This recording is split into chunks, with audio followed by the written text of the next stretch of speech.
ज्याने विजय मिळवला तो इंद्रजीत आहे मी.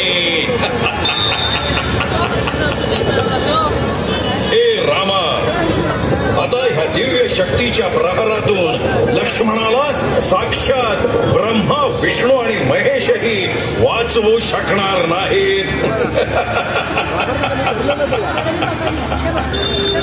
महापार्श्व, महोदर, देवांतक, नरांतक, त्रिशील आणि अतिकाय अशा आमच्या एकाहून एक श्रेष्ठ योद्ध्यांचा तुम्ही वध केलात.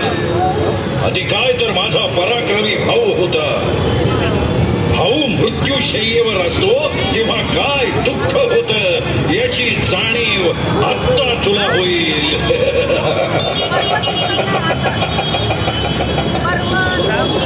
रणभूमीवर असलेले योद्धे सुग्रीव, हनुमान, नल, नील, अंगद, जांबुवंत, विभीषण, लक्ष्मणाची अवस्था आणि शोकमग्न श्रीरामचंद्रांना पाहून चिंताक्रांत झाले. लक्ष्मणा, अरे उठ. तुला असं चैतन्यहीन अवस्थेत बघवत नाही रे. माझ्या प्रत्येक आज्ञेचं तू पालन करीत आलेला आहेस. तुझ्याशिवाय जीवनाची मी कल्पनाही नाही करू शकत. हे अयोध्यानाथ, आपण विलाप करू नका. कुठलंही संकट येताच आम्ही रामनामाचा जप करतो आणि